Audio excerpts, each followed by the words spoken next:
여러분들 안녕하셨습니까? 날씨가 아주 참 좋아졌습니다. 그죠?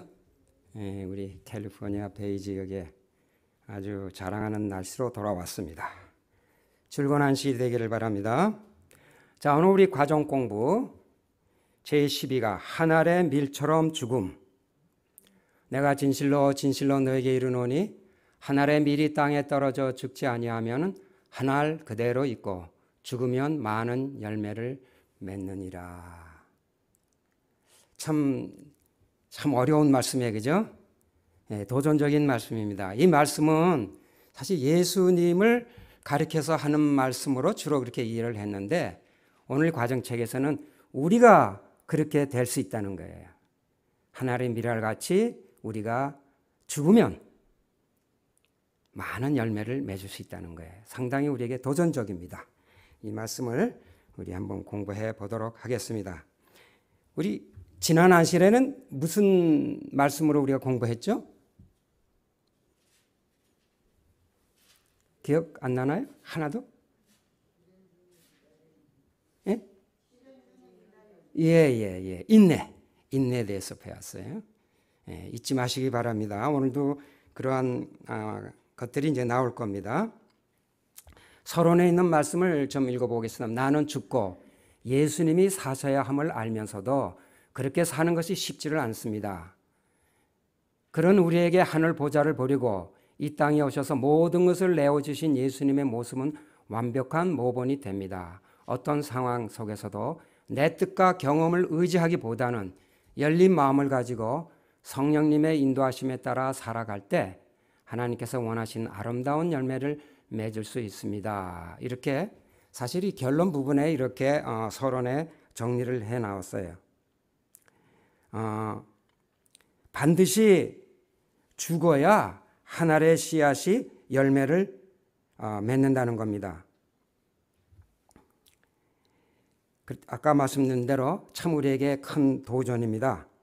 우리가 정말 이렇게 죽고 희생해야 되는가?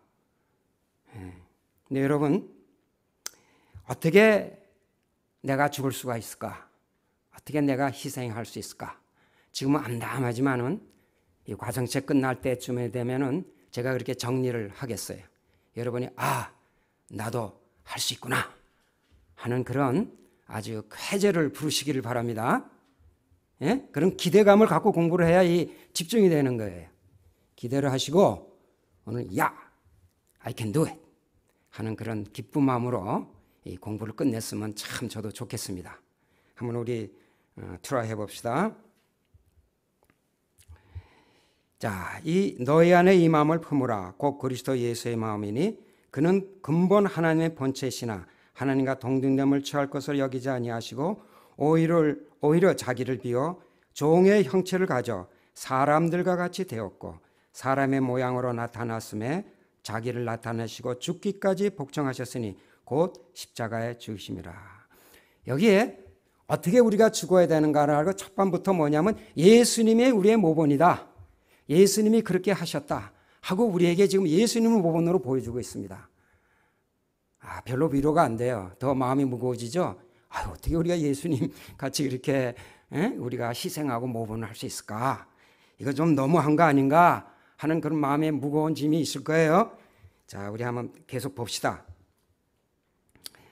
그는 아낌없이 완전하게 순종하고 굴복하였다. 그분은 섬김을 받기 위해서가 아니라 다른 사람을 섬기기 위하여 오셨다.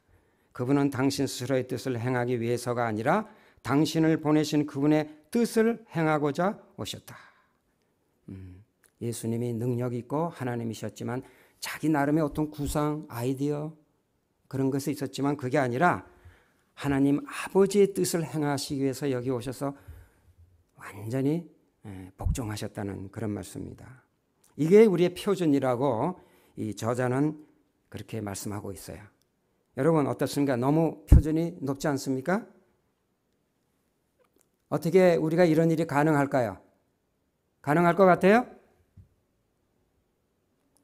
가능하니까 이렇게 책에 썼을 거라고 이렇게 지레짐작은 합니다만, 자, 이것이 정말 가능한가를 우리 한번 계속 공부를 해보겠습니다.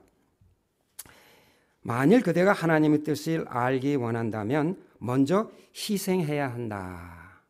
우리가 하나님의 뜻을 알기 위해서는 우리가 희생하지 않으면은 하나님의 뜻을 우리가 알지 못한다 그랬어요.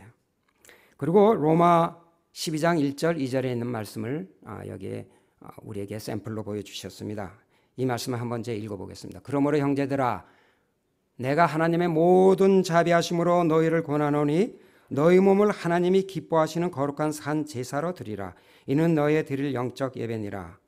너희는 이 세대를 본받지 말고 오직 마음을 새롭게 함으로 변화를 받아 하나님의 선하시고 기뻐하시고 온전하신 뜻이 무엇인지 분별하도록 하라. 여러분 이 로마서는 누가 썼어요? 바울이 썼어요. 이 로마서 12장인데 12장 전에 어떤 말씀들을 썼나요? 우리가 다음 주에 이제 우리 윤영아 목사님이 오셔서 아주 깊이 로마서를 공부하게 됩니다. 얼마나 참 흥분되는지 몰라요. 그 로마서 7장, 8장에 9장의 말씀이 다 끝난데 마지막 결론적으로 12장에 와서 많은 권면이 있습니다. 근데 12장에 이런 말씀을 해서 이걸 다시 이제 저자가 1, 2, 3으로 이렇게 정리를 했어요. 이게 굉장히 중요해요. 우리를 향한 하나님의 자비심을 올바로 깨닫는다. 그게 첫째예요. 하나님의 자비심을 먼저 우리가 깨달아야 돼요. 두 번째는 우리 자신을 하나님께 거룩한 산 제물로 드린다. 세 번째, 그러면 우리의 마음이 새롭게 된다. 이 말씀도 그렇게 쉬운 말씀 같지가 않아요. 어렵죠? 근데 여러분, 이 말씀이 뭐하고 그 프레임이, 그 개념이, 철학이 뭐하고 똑같은지 알아요? 예수님이 가르쳐준 주기도문 저번에 제가 말씀드렸죠? 그거하고 똑같아요. 자, 우리 주기도문 첫 부분이 어떻게 됩니까? 하늘에 계신 우리 아버지. 그게 1번이에요. 하나님의 자비심을 깨달을 때 우리가 하나님을 아버지로 부를 수가 있어요. 그것이 제일 먼저예요. 하나님을 우리가 아버지로 그 자비하심을 먼저 느끼고 배워야 돼요. 그게 첫째 단계예요. 두 번째, 주기도문의 두 번째가 뭐죠? 이름을 거룩히 여김을 받으시오며. 거룩의 거룩. 하나님하고 거룩의 관계를 완전히 이해를 해야 돼요. 우리 자신을 하나님께 거룩한 산 제물로 드리려면, 거룩한 산 제물로 드리려면은 하나님이 얼마나 거룩하신 분이라는 걸 우리가 이해해야 돼요. 그게 두 번째 단계예요. 그걸 거치고 나면 세 번째 뭐를 할 수가 있어요? 예? 주기도문 세 번째 뭐를 할 수가 있어요? 그때야 우리가 Thy kingdom come. 예? 나의 나라를 건설해달라고 우리가 나라를, 천국을 건설하면 어떻게 되는 거예요? 평안해지는 거예요. 기쁜 거예요. 염려할 필요가 없다 그 말이에요. 여기는 로마서는 뭐예요? 우리가 새로운 마음을, 다시 말하면 기쁘고 평안한 마음을 달 수가 있다 이거예요. 이 바울도 예수님과 같이 가진 똑같은 신앙 철학을 가지고 있었다는 것을 여기서 우리가 알 수 있어요. 이 로마서 말씀은 참으로 중요해요. 잊어버리지 마시고 주기도문 우리가 너무 쉽기 때문에 잊어버리지 않아요. 그러나 매일매일 우리가 명상할 때 이런 단계로 우리가 할 수 있다 이 말이에요. 그래서 로마서 바울도 이렇게 우리에게 지금 권면하고 있어요. 첫째 어떻게 하라고요? 하나님의 자비하심을 깨달아라. 둘째, 하나님을 거룩히 여김을 받아야 돼. 그래야 내가 하나님께 산 제사를 드릴 수가 있어요. 이 거룩이란 걸 알아야 돼요. 어떻게 거룩을 알 수가 있을까? 그렇게 될 때 우리가 마음이 새롭게 되고, 새롭게 된다는 얘기는 아무 걱정 없고 마음에 천국을 이룰 수가 있다는 거예요. 이 지구의 상에서도 우리가 천국을 이룰 수가 있다. 이거 얼마나 기쁜 복음이에요, 이거. 기쁘지 않아요? 이 지상에서도 천국같이 살 수 있다 그러는데 여러분 왜 그렇게 심각해요? 너무 기쁘고 즐겁잖아요. 예? 그 시크릿을, 그 방법을 지금 얘기하고 있는 거예요. 자, 오직 새롭게 된 마음만이 이렇게 이제 거꾸로 보는 거예요. 이렇게 새롭게 돼야 우리가 하나님을 뜻을 바르게 분별할 수가 있어요. 그런데 새롭게 되기 위해서는 먼저 우리의 자아가 죽어야 한다. 요게 관건이에요. 요게 문제야. 다 잘 나가다가 또 뭐라면 우리 보고 죽으래요. 참 이게 또 힘들어요. 도전적이죠. 근데 죽는다는 게 뭐냐? 그거를 우리가 오늘 마지막에 결론을 내도록 해보겠습니다. 여기 과정책에는 그랬어요. 나의 삶에서 완전히 죽지 않은 부분이 무엇인지 보여주시기를 성령님께 간구하라 그랬어요. 그대가 하나님께 바쳐진 산 제물이 되기 위해 포기해야 될 부분은 무엇인가? 근데요, 내가 이렇게 보니까 그 정도로 자기 자신이 이건 포기해야 될 거고 이건 내가 가져가야 될 거고 이 정도 자기를 이렇게 자기 굉장히 성숙해야 이 정도로 자기를 볼 수가 있을 것 같아요. 이것도 참 쉬운 얘기가 아니에요. 여러분, 자아가 죽으려면은 얼마나 돌을 닦아야 될까요? 예? 이 주로 이 도 닦는 분들은 우리 불교계 스님들이 이제 돌을 많이 닦는데 평생 돌을 닦아요. 그래서 겨우 발견한 게 이제 나는 없어지고 무의 세계다. 예? 그러면서 이제 도통했다, 도인이다, 도를 닦았다 그래요. 우리도 그래야 될까요? 그래야 자아가 없어질까요? 그런 도를 닦아야 됩니까? 여러분, 기독교는 도를 닦고 시작하는 게 기독교고요. 불교는 도를 닦고 마지막에 열반이 되는 거예요. 우리는 처음부터 뭐예요? 아예 도인이 돼서 시작하는 게 그리스도인이에요. 여러분 그거 꼭 기억하시기 바라요. 우리가 어떤 노력을 해서 도를 닦아 사실 우리가 그렇게 그리스도인 생활을 하는 사람들이 많아요. 사실 우리가 그런지도 몰라요. 평생 30년, 50년 이렇게 열심히 했는데 아직까지 도인이 안 됐어요. 그럼 뭔가 이거 잘못된 거예요. 이 기독교는요. 처음부터가 뭐예요? 거듭남이에요. 거듭남이란 뭐냐면 도인이 됐다는 얘기예요. 아주 다른 사람이 됐다는 얘기예요. 그래서 기독교는 그거부터 시작이에요. 구원이 시작이에요. 구원이 마지막이 아니라 구원이 시작점이에요. 그러나 많은 종교는 노력 끝에 가서 구원이 있다고 가르쳐요. 기독교는 구원이 시발점입니다, 여러분. 그래서 은혜해요. 그래서 은혜해요. 여러분 내가 아직까지 도 닦으려고 애쓰면요. 뭔가 잘못됐어요. 지금이라도 우리가 도인이 돼야 돼요. 도인이 돼야 돼요. 이 성경이 그래서 기가 막힌 책인 거예요.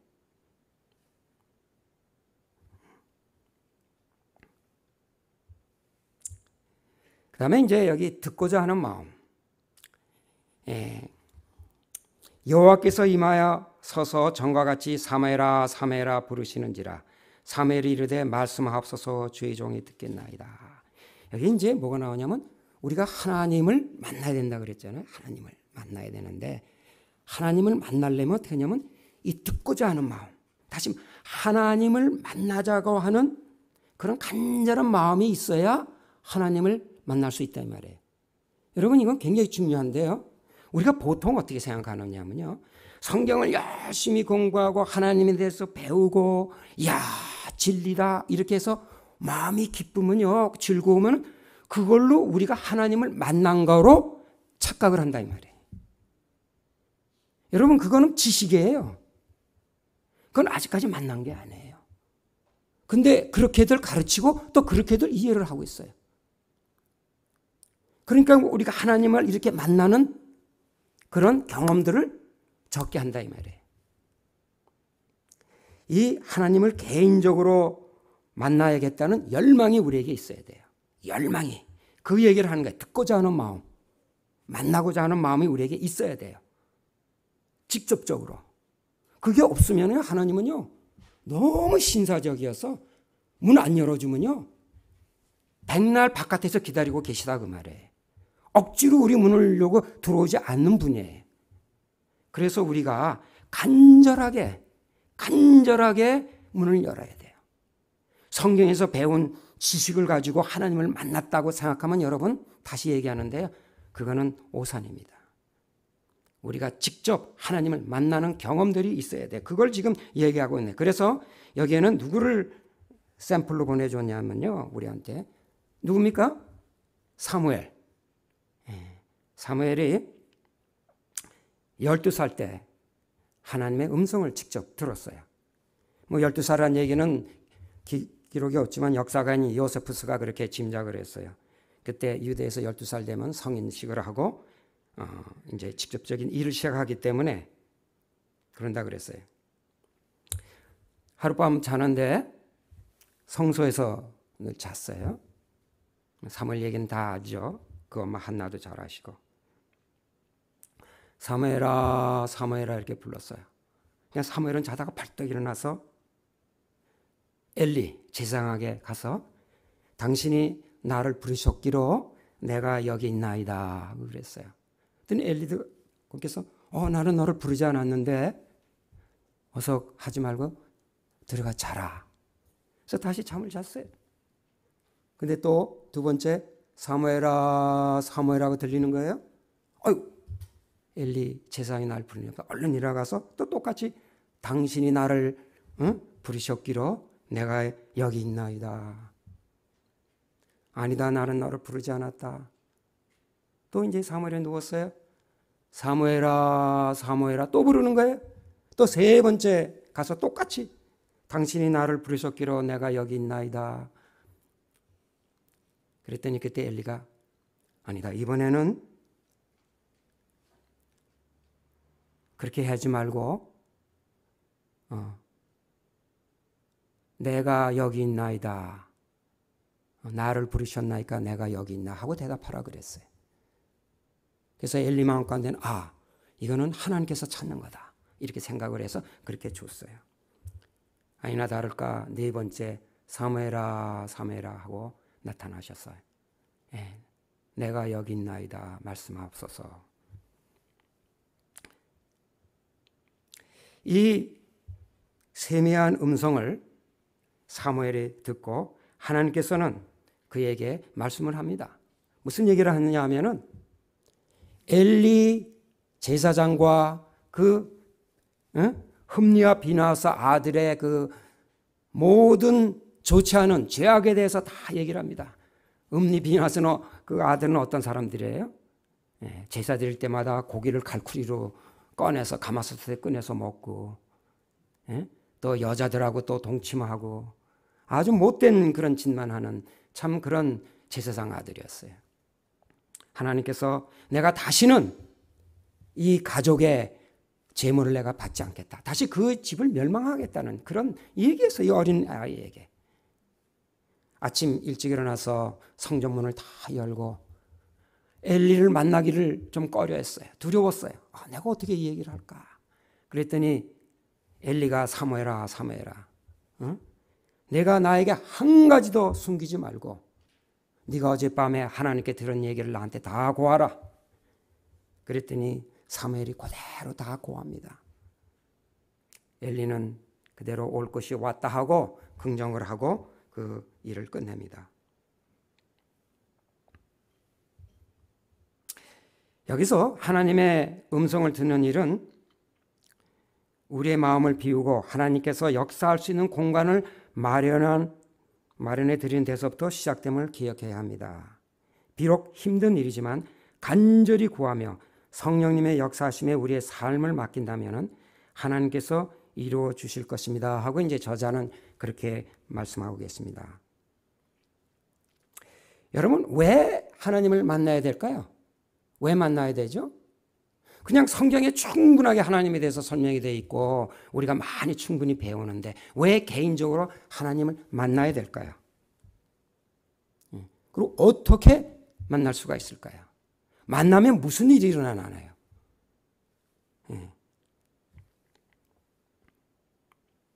여러분, 이 하나님을 만나라는 이 기별 메시지는요, 1843년 후에 우리 재림교회가 생긴 원인이기도 합니다. 이 재림교회의 사명을 쉬운 말로 간단하게 얘기하라면 하나님을 만나라는 기별입니다. 하나님을 만나라는 기별이에요. 그래서 사실을 하나님을 만난다는 이거는 우리의 정체성이기도 합니다.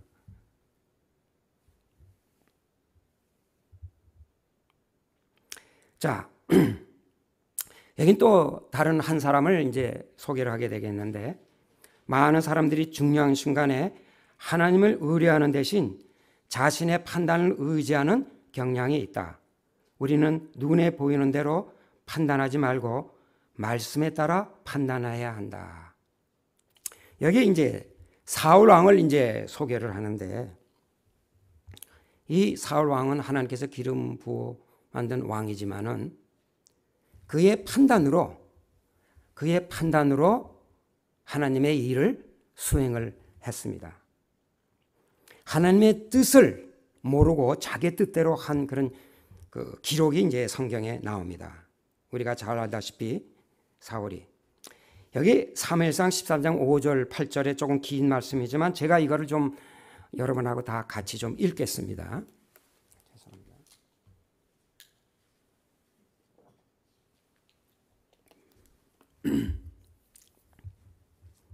블레셋 사람이 이스라엘과 싸우려 하여 모였는데, 여러분 이 글을 읽으면서 상상을 해보세요. 그때 그림을 그려봤어요. 각자가.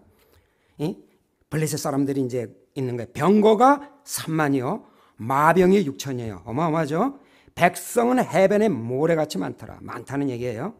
그들이 올라와서 베라웬 동편 믹마스에 진침해 이스라엘 사람들이 위급함을 보고 절박하여 굴과 수풀과 바위틈과 은밀한 곳과 웅덩이에 숨으며 어떤 히브리 사람들은 요단을 건너 각각 길라 땅으로 가되 도망갔다는 얘기예요. 사울은 아직 길갈에 있고 그를 쫓는 모든 백성은 떨더라. 그때 요 전에 이제 이야기가 있는데, 자, 저기는 3만 6천의 군병이 있고 많은 백성이 있는데, 이 이스라엘 중에는 몇 명 있었는지 알아요? 도합해서 3천이었어요. 사울 왕에게 2천이 있고 1,000명은 자기 아들 요나단에게 있어서 다른 데 있었어요. 그러니 그 이스라엘 군인들이 어떻겠어요? 얼마나 무서웠겠어요? 예? 얼마나 무서웠겠어요? 도망 안 갔겠어요? 여기 나중에 보면 다 도망가고 600만 남았어요. 이럴 지경에 사울이 처했어요. 사울이 이런 지경이에요. 지금 적군은 눈앞에 보이죠? 자기 백성들은 우왕좌왕하죠. 마음을 잡아야 되잖아요. 마음을 안 잡으면 어떻게 해? 다 도망갈 판이에요. 근데 사무엘이 정한 기한대로 오지 않았어요. 사무엘이 길갈로 오지 않으면 백성이 사울에게서 흩어지는지라. 얼마나 무서워요. 두렵고. 얼마나 안 하냐면 7일간 안 왔어요. 7일 동안. 오기로 한 날서부터 일주일이 됐는데도 사무엘이 선지자가 나타나지 않아요. 적군은 그대로 있고 자기 있는 군대와 백성들은 도망가고. 여러분 이럴 때 여러분들은 어떻게 해야 될까요? 여러분 이 장면을 야곱하고 좀 견주어 보세요. 야곱도 비슷한 처지였어요. 에서의 군대가 자기를 죽이러 오고 자기는 별벌이로 없고 이런 처지였어요. 근데 야곱은 어떻게 했고 사울은 어떻게 했는가? 그걸 한번 비교해 보세요. 사울이 가로되 번제와 화목제물 이리로 가져오라 하여 번제를 드렸더니 번제를 드리기를 필하자 사무엘이 온지라. 참 기가 막히죠. 여러분 이 사울이 번제와 화목제물 드리면 안 돼요. 번제와 이 제물은 누구만이 할 수 있는 겁니까? 제사장만이 할 수 있고요. 사무엘 선지자가 와서 그 일을 했어야 되는 거예요. 그리고 하나님께 간구하고 이 전쟁에 이기게 해달라고 간구하기로 그렇게 돼 있는 거예요. 그런데 두렵고 떨리고 백성은 도망가고 여러분 같으면 어떻게 했겠어요? 뭐 같이 도망가면 제일 좋은데 그냥 도망가버리고 30개면 제일 좋은데 왕이 그럴 수는 없잖아요. 탄핵당하죠. 그러면 탄핵당해. 그러니까 뭔가를 보여주기 위해서 아까 그림 봤죠? 제사를 드린 거예요. 그때 사무엘이 왔어요. 하루만 더. 여러분 저번에 우리 인내에 대해서 공부했죠? 예? 하나님의 뜻을 이행하려면 우리에게 인내가 필요해요. 여러분 두려워서는 인내가 되지가 않아요. 인내 억지로 하는 거 아니에요, 여러분. 저번에 제가 무슨 성경 말씀을 얘기했죠? 우리가 인내하려면 어떻게 된다고요? 너희는 먼저 그 나라와 그 의를 구하라. 그러면 이 모든 것을 더하시라. 여기 모든 것은 뭐예요? 이 전쟁이에요. 백성들, 군인들이에요. 어떻게 하라? 나라를 구하라. 나라를 구하는 게 천국을 마음에 품으라. 마음이 편해야 돼요. 마음이 편하지 않으니까 두려우니까 사울은 이런 잘못을 저지르는 거예요. 여러분 이게 원리의 원칙이에요. 이런 일이 있을 때 모든 일이 우리에게 급하게 할 때 두려울 때 그거를 우리 힘으로 실력으로 mes습니다. 안 돼요. 그거 안 돼요. 우리 실력으로. 마음의 천국을 이뤄야 돼. 편안해야 돼. 근데 편안하게 하려면 어떻게 돼요? 하나님을 완전히 신뢰해야 돼요. 자, 그걸 못했던 거예요. 야곱은 어떻게 됐어요? 그 두려울 때 하나님을 만났잖아요. 하나님을 만나서 전작 에서 앞에 갔을 때는 어떻게 했다 그랬어요? 콧노래 부르면서 갔다 그랬잖아요. 즐거웠다 그랬어요. 그때 마음이 즐겁게 에서를 만났다 그랬어요. 예? 여러분 얼마나 틀려요. 여러분 이거 잘 기억하셔야 돼. 이게 우리의 싸움이에요 지금. 내 마음에 어떻게 억지로 우리가 마음의 평안 가질 수가 없어요. 노력해서 되는 거 아니에요. 여러분 꼭 기억하시기 바랍니다. 기독교는 노력해서 도를 쌓는 게 아니에요. 우리가 연습도 필요해요. 필요 없다는 얘기는 아니에요. 어느 정도. 그러나 근본적인 거는 우리가 하나님께 주신 원칙에 의해서 우리가 할 때 우리가 마음의 평안을 가질 수가 있어요. 자, 사무엘이 가로되 왕이 행한 것이 무엇이뇨? 사울이 가로되 백성은 나에게서 흩어지고 당신은 정한 날 안에 오지 아니하고 다 맞는 얘기죠. 블레셋 사람은 믹바서의 모습을 내가 보았으므로 지금 형편이 있단 말이에요. This is a fact. What are you talking about? Can't you see? 그렇게 하는 거예요. 이거 다 못 보냐 말이에요. 이렇게 이게 팩트란 말이에요. 이게 과학이에요. 당신 무슨 얘기하냐 말이야. 내가 이 정도 한 것 같고 뭘 나무라냐 이게. 내가 여호와께 은혜를 간구치 못했다 하고 부득이하여 번제를 드렸나이다. 이것이 대개 우리의 모습이기가 쉽습니다. 이게 우리의 모습이시죠. 어떤 문제가 당겼을 때 자기 힘으로 다 이렇게 하려고 그러고 목사님이 뭐 어떻고 뭐 교회가 어때서 안 됐습니다.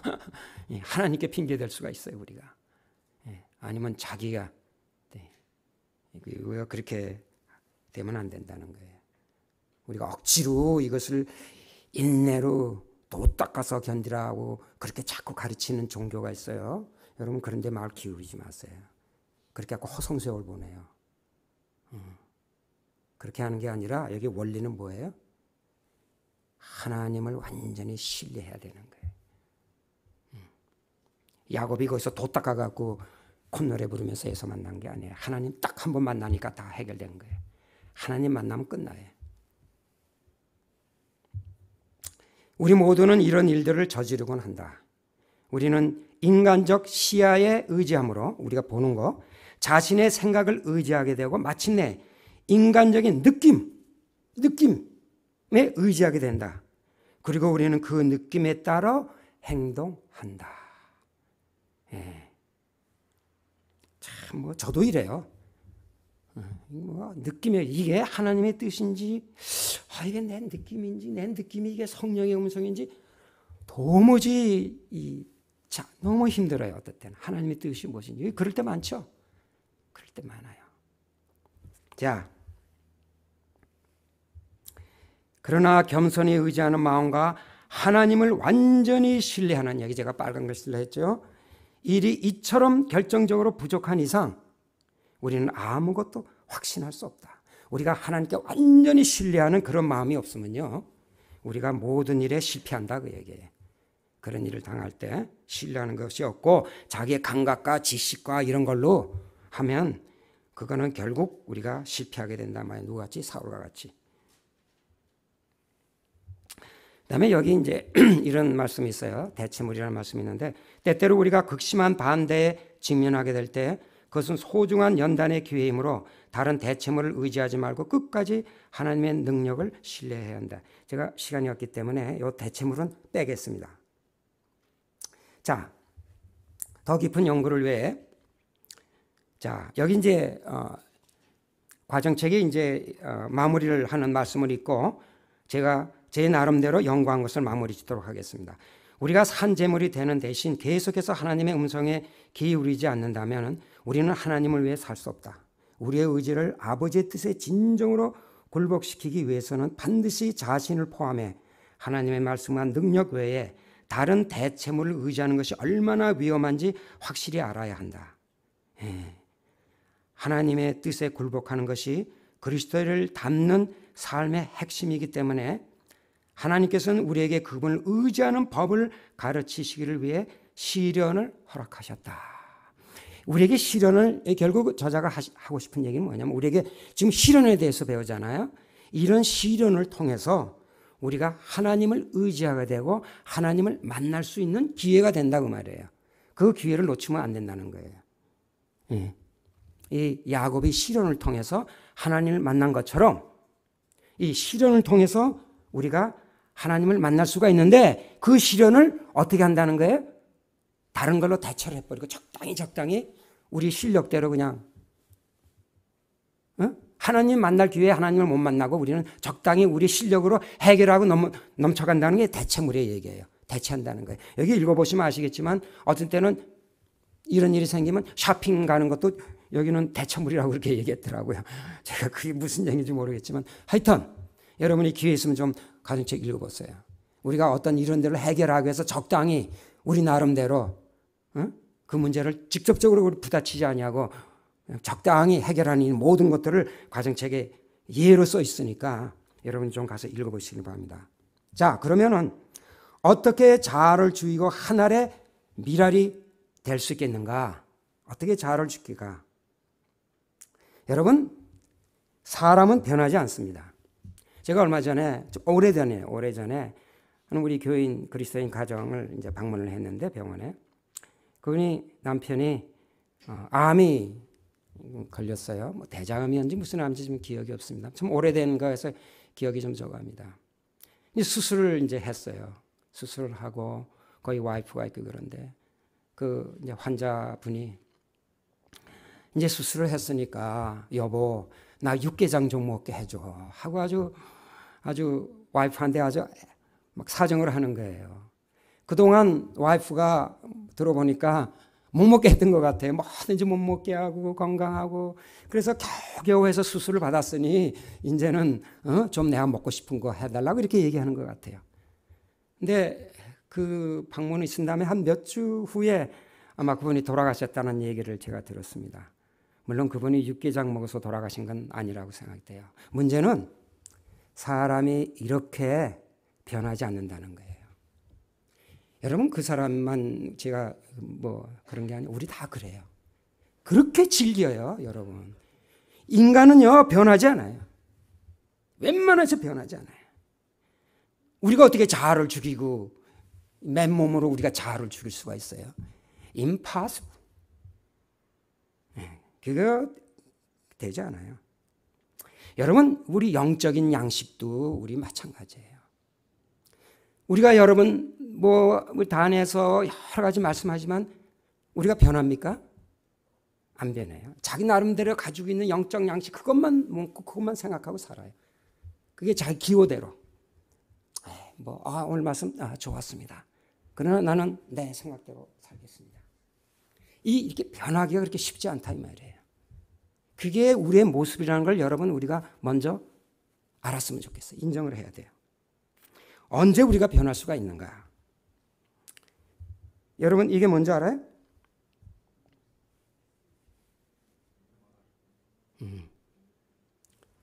MRI 기계. 여러분들이 이런 거 모르니까 참 다행입니다. 이런 거 몰라야 돼. MRI. 이 MRI는 뭐예요? Magnetic Resonance Imaging. 이게 뭐냐면 매그네틱 필드를 여러분 매그네틱 필드를 만들면은 지남철이 남과 북을 탁 이렇게 하잖아요. 그 원리를 이용해 갖고 우리 몸이 80%가 물로 돼 있어서 강한 매그네틱을 이렇게 하게 되면요. 이게 전부 매그네틱 필드에서 다 이렇게 정렬이 된답니다. 그런데 그것을 정렬된 것을 이게 레저넌스 이게 웨이브로 그걸 차단을 시켜요. 그럼 그 끊어졌다 켜졌다 끊어졌다 켜졌다 하면서 그때 그 세포가 그 애톰 그것이 변화되는 그러니까 온전한 건 빨리 움직이고 망가진 건 좀 천천히 움직이고 요 모든 속도를 하고 모양을 보고 이미징을 만든 게 이게 MRI에서 아주 작은 세포 분야까지 모든 것을 다 촬영을 해서 우리 몸을 다 이렇게 볼 수가 있어요. 한눈에. 이게 MRI라는 거예요. 현대에 아주 없어서는 안 될 그런 의료기계예요. 이건 이제 우리 두뇌를 찍은 겁니다. 이걸 보면 여기 어떤 나쁜 투모가 있다는 거가 다 알 수가 있고요. 여기 치매가 어느 정도 왔다는 것도 알 수가 있고요. 혈관이 어느 정도 맞춰 있다는 것을 딱 이거 찍어보면 다 나와요. 예. 여러분 대개 우리 환자들이 이 MRI를 찍고 결과가 나오면은 변해요. 어이구. 예. 자기가 어떤 거를 확실히 알게 되면은 변해요. 변해요. 대개 이 MRI가 이 큰 병원에는 다 있어요. 근데 여러분, 교회는 어떤 이런 기능이 있습니까? 이 교회도 이 환자들을 대하는 데잖아요. 죄인들 다루는 데잖아요. 그러면 이런 현대적인 기계가 있어야 되지 않아요? MRI 같은 기계가. 여러분, 그게 뭘까요? 교회가 가지고 있는 기능, MRI 같은 기능이 뭘까요?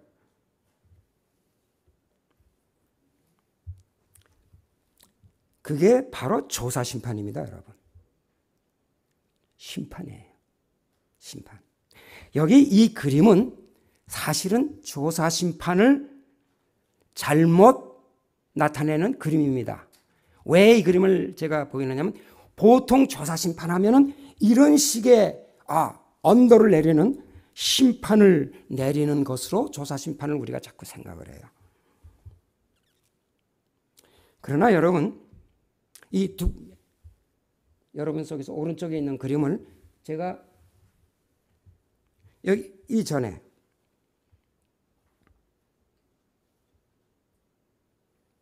조사, 이 뭐라 그랬어요 제가? 진판. 조사해서 아까 그 진단하는 게 있죠. 진단이 뭐예요? 진찰해서 판결하는 거예요. 의사가 판단을 하는 거예요. 조사 심판이라기보다는 우리 조사 심판은 사실은 조사 진판의 의미가 더 있다는 것을 여러분이 기억해 주시길 바랍니다. 이 조사 심판은 심판을 해서 언도한다는 거라기보다는 우리의 모습을 밝히 알아서 사진을 찍어서 무엇이 잘못된 건 알아서 어떻게 해요? 판독을 해서 그걸 고치도록 하는 게 바로 조사 심판의 우리의 가르침이라고 저는 그렇게 생각을 합니다. 물론 이것이 다는 아니지만 그런 기능이 있다 그 말씀이에요. 하나님의 거룩하심, 그 수정과 같은 맑은 거룩한 빛에 우리를 한번 쪼이면요. 그 빛에 우리가 쪼이면은 우리의 진정한 모습이 다 드러납니다, 여러분. 내가 얼마나 죄인이고 얼마나 보잘것없는 인간이라는 것이 적나라하게 드러나요. MRI 그 사진과 같이. 그건 어떨 때만 나타나요? 하나님하고 대면했을 때만. 하나님의 거룩하심에 우리가 쪼였을 때 우리 모습이, 나의 모습이 어떤지가 적나라하게 드러나요. 여러분, 그래야 사람이 변합니다. 그래야 우리 인간은 겸손해질 수가 있어요. 그 전까지는 계속 우리는 우리가 잘난 줄 알고 산다 그 말이에요. 우리의 형편을 모른다 이 말이에요. 그래서 조사, 심판, 우리가 얘기하는 그 심판 말씀 속에는 뭐라냐면 내 하나님을 만나라는 얘기예요. 하나님을 만나면은 어떻게 돼요? 자연적으로 MRI를 찍게 되는 거예요. 하나님의 거룩하심에 우리가 적나라하게 드러나는 거예요. 그 자체가 심판이 되는 거예요. 그래서 그 심판은 우리를 죽으라고 언도내리는 것이 아니라 뭐예요? 우리를 진단하는 거란 말이에요. 그 기능에 우리를 알게 돼요. 그래서 우리가 하나님을 만나야 되는 거예요. 그래야 우리가 자아가 죽게 된다고 말해요. 진단을 받고 나의 존재를 알아야 우리가 새롭게 될 수 있다고 말해요. 도 닦아서 되는 게 아니라 하나님을 만나야 우리가 우리의 형편을 알게 된단 말이에요. 이게 성경의 가르침이에요, 여러분. 여러분, 이것 외에는 방법이 없습니다. 인간을 도를 닦아서 되는 일이 아니에요. 이것이 심판의 기별이고 이것이 하나님을 만나야 된다는 기별이기도 한 것입니다, 여러분. 여러분, 이해가 가세요? 여러분, 우리가 하나님을 꼭 만나야 될까요? 예, 꼭 만나요. 여러분 물론 만나셨겠지만 우리가 진정으로 만나서 내가 어떤가를 자세히 나타내야 돼요. 그래야 우리가 거룩한 산 제사를 드릴 수 있어요. 거룩한 산 제사를 드린다는 얘기는 내가 죽는다는 얘기예요. 하나님의 거룩함에 그 수정과 같이 맑은 곳에 우리를 이렇게 비교했을 때 아이고 나는 아무것도 아니라는 거라서 그제서야 우리가 알게 돼요. 그 방법 외에는 우리가 워낙 완악해서 방법이 없어요, 여러분. 방법이 있으면 얘기해 보세요. 인간이 깰 수 있는데 내 자신을 그렇게 자세히 알 수 있는 방법이 뭐가 있어요? 훈련해 갖고요? 안 돼요. 우리 인간은 바뀌질 않아요. 오직 바뀔 수 있는 방법은 하나님의 성품하고 우리를 부딪히고 대면했을 때. 그래서 성경의 기자들이 다 그런 사람들이에요. 하나님을 만난 사람들이 다 보세요, 기자들이. 그래서 하나님을 만난 그것을 쓴 거예요. 우리는 그거 읽기만 하면 안 되는 거예요. 우리 개인적으로 우리가 만날 때 우리가 어떻게 될 수가 있다? 하늘의 미랄이 될 수 있다는 거예요. 여러분, 만약 이 큰 병원에 MRI 기계가 없다면 여러분 거기 갈 것 같아요? 그런 병원에 안 갈 거예요. MRI도 없는 병원에서 누가 갑니까? 이 좀 작은 병원인데 여기는 MRI 기계가 있다 그래요. 그럼 여기 이왕이면 여기 가겠죠? 예. 지금 왜 무슨 얘기를 하려고 그러냐면은 MRI가 기계가 있고 없는 건 굉장히 중요해요. 여러분 뭐 조사심판 그 있고 없고 뭐 나하고는 상관없다. 여러분 그렇게 생각하지 말라는 얘기예요. 굉장히 중요한 거예요. 이 교회도요. 아무리 큰 교회라도 여기 MRI 기능이 없으면요. 여러분 이런 교회 가지 마세요. 밤낮 다녀봐야. 물론 제가 일반 교회를 다 이렇게 저지하는 건 아니에요. 그 사람들이 이런 교리는 가르치지 않더라도 하나님의 말씀을 개인적으로 연구해서 이런 경험을 하는 사람들이 많아요. 예, 제가 그거 없다고 부인하는 거 아니에요. 하나님을 만나고 그런 경험들을 해요. 그러나 우리 교회는 그거를 교리화해서 더 직접적으로 가르치는 교회가 우리 교회라 이 말이에요. 그래서 우리 교회가 좋은 거예요, 여러분. 근데 우리가 이런 것들을 우리가 좀 더 열심히 우리 것으로 만들어서 우리가 해야 되겠다 이렇게 생각합니다. 자, 다시 한번 제가 얘기합니다. 다시 한번 하나님의 거룩하심에 한 번씩 우리가 쪼여야 된다 이 말이에요. 한 번씩은 쪼여야 돼요. 그 수증과 같은 맑은 빛에 쪼이고 나면은 하나님의 성품과 비교하고 나면은 나의 진정한 모습이 그대로 드러나게 됩니다. 그래서 나의 존재가 정말 어떠한 존재인지 우리가 알게 된다 그 말이에요. 오늘 성경절 같이 우리가 하늘의 미랄이 될 수 있는 겁니다. 왜? 자아를 죽일 수가 있으니까. 이것 외에는 방법이 없습니다. 이러한 이유 때문에 하나님은 우리를 만나시기를 간절히 바라고 계십니다. 어디서요? 지성소에서요. 지성소에서 가야 돼요. 아무 데나 가는 거 아니에요. 여러분이 하나님 만나는 거 우리가 어떤 것을 요구해서 응답해 주거나 이런 만남이 아니에요. 이 만남은 지성소에서 만나는 만남이에요.